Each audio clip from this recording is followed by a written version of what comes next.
Another fight here in London. So what are the emotions now, only a few days ahead of a massive pay-per-view here in the UK? It's amazing.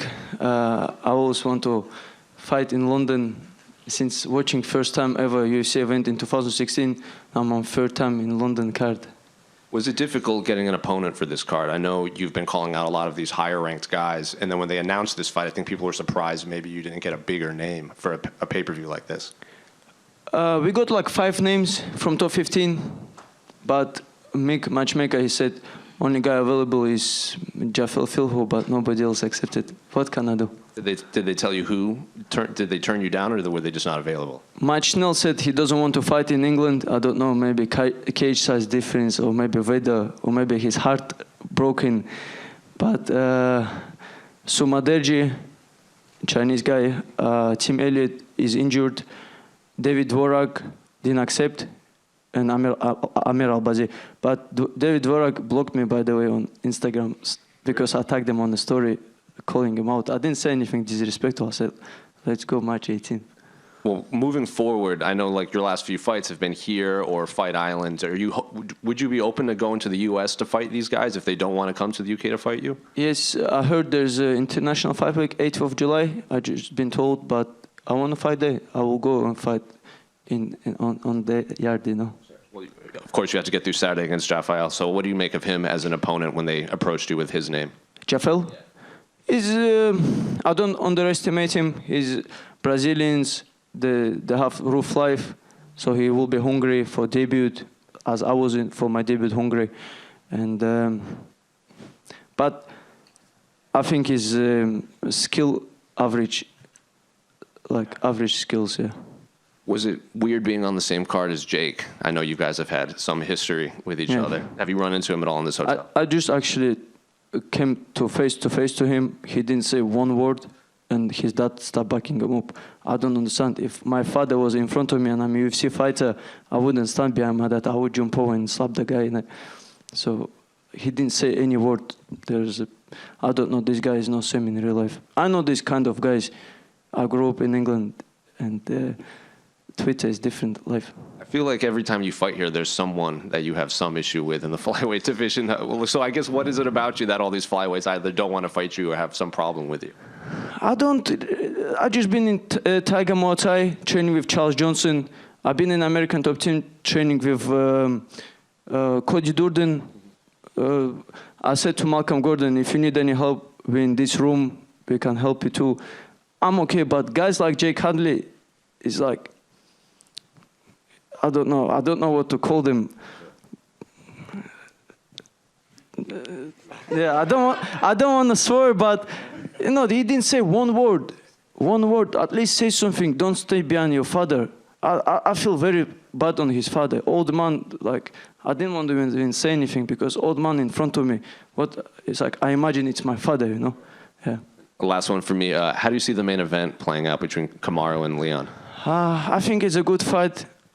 To be honest, I think Usman will win. Mohammed? Yeah. Over here? Yeah. Yeah. How are you? Good.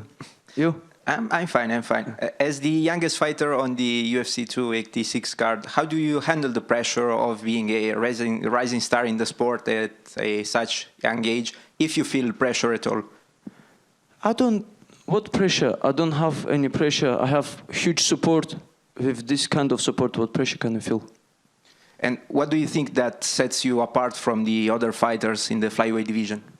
I think in whole UFC I have like, not including like champions and top 5 ranked, but most guys I have a lot of experience. I had big amateur career, not including MMA fights, wrestling. I had like 6 boxing fights, a lot of jiu-jitsu tournaments. I was competing when I was blue belt, 15 years old, 16 years old. I was competing black belt against black belts. Sometimes I lose, sometimes I win. I'm not saying I was like the best jiu-jitsu, but I just got those experience of being in the pressure. That's why I feel normal this week. Thank you. Best of luck. No problem. Mohammed, just going off of that, you've said before that you want to surpass Jon Jones' record of being the youngest UFC champion. I'm just curious, what did you think of his return? Amazing. I don't know who else can do this. Come take the belt. in 3 minutes, fighting that long. Is he someone that you've looked up to in the past, perhaps, in terms of his career? I think he's one of the greatest of all time in mixed martial arts. Yeah. And is that still a goal for you to become the youngest? Yes, and I believe even more now because this will be my 4th fight in 12 months. And how are you predicting the fight to go down? Do you envision it in your head? This fight? Mm-hmm. Doesn't matter for me. It's a 3 round. It's a finish. I'm going for 3 rounds. I got my gas tank for 3 rounds. I don't want to just for the show go crazy in 1 minute. If it's if it's boring hugging fight, it's boring. I don't care. Whoever supports me, they support me in a boring fight, in a losing, in any situation in my world. And I'm doing it for people who supports me. But who hates, they want you to see losing in your life just because you're doing good. Why I should do something for them, And back in December, I think you were talking about your shoulder. You had a bit of an injury to your shoulder. And you were talking about not going through with having surgery for that. Were you worried at one point that perhaps you wouldn't be able to make this card this weekend? I accepted the fight. I said to Mick, I'll send my scan of my shoulder. I said, this is what happened. But I accepted the fight on same day as he sent me the opponent. And I went back to Thailand again. And how are you feeling with the shoulder? I feel good. I don't have any excuse for this Saturday. Telling you straight away, I'm feeling 100%. Thank you. Yeah. I'm Mohamed. So obviously, you've recently said that you think you'll be fighting for the title by the end of the year. How do you think that that's affected by the fact that a lot of the top 15 don't want to book fights with you? It is hard, but I think I see Amir Albazi versus Kai Kara France. I want to be replacement for this fight. When Amir Albazi needed replacement for America, I said yes for the catch weight. It was 3 weeks notice. It was straight after my Abu Dhabi fight. Of course, I didn't want to say, let's do a flyweight and missing weight. I said straight away, let's do a catch weight. Because he wasn't on that weight, 3 weeks off. And he accepted someone who having a debut. But if somebody pulls out, they have no choice. You've also mentioned recently how you think that you're a bigger draw than the current champion, Brandon Moreno. Why is it that you feel that you draw in bigger numbers than what he does? Which numbers? You've mentioned in a recent interview with The National that you believe that you draw in more numbers than the current champion, Brandon Moreno. I think if I fight for the title, I think it will be more views than Moreno fighting against Figueiredo. That's 100%. Because of my age, because of my amateur background, and my following. Thank you. Mo, down here. Yeah. To your left. You said that you've got your eye on International Fight League in July. Do you want to have as busy a year as you did this year? Yes, again, same as last year, July and October, maybe fitting in something in between. But I have Ramadan after this fight, and after Ramadan, I will go to America, train, and get ready for International Fight Week. But do you think those plans could potentially be scuppered by, as you say, you've had difficulties getting the fights against the top guys that you want so far? It is difficult, but if I come to America and Matt Schnell say no, I think UFC have to do something about him. Yeah. Thank you, man. No problem. Mo, just wanted to ask, just over here, Yeah. as you've previously spoken about being a refugee into this country, there's a lot of talk about refugees at the moment. How proud are you, as a refugee fighter, to just be a staple for people who want to come to this country and have a life like you have? I see what they're doing now. They don't accept refugees, but if you don't accept everyone. You don't accept Ukraine. I mean, you accept Ukrainians, but you don't accept guys from Syria and other places. You have to be equal to everyone having issues around the world.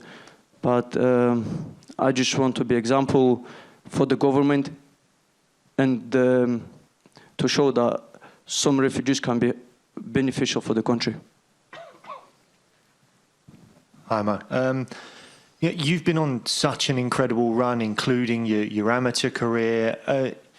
Is it hard to continually stay motivated and not underestimate your opponents and take the wins for granted? Because not that it looks like it's come easy to you, obviously you've worked incredibly hard for it, but your record is so impressive. Do you find it hard to constantly stay motivated, or what's your secret to stay motivated?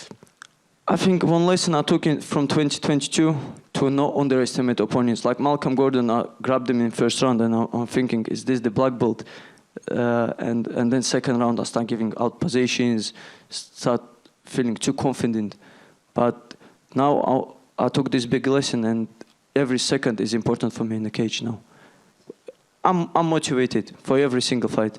Would you say that's the biggest lesson you've learned after your 1 year, like almost a first year anniversary for the UFC for you, isn't it? 100%. I give like 5 seconds, 3 seconds, I think it was left. I heard my corner. I give to Malcolm Gordon, and people think it's a closer fight.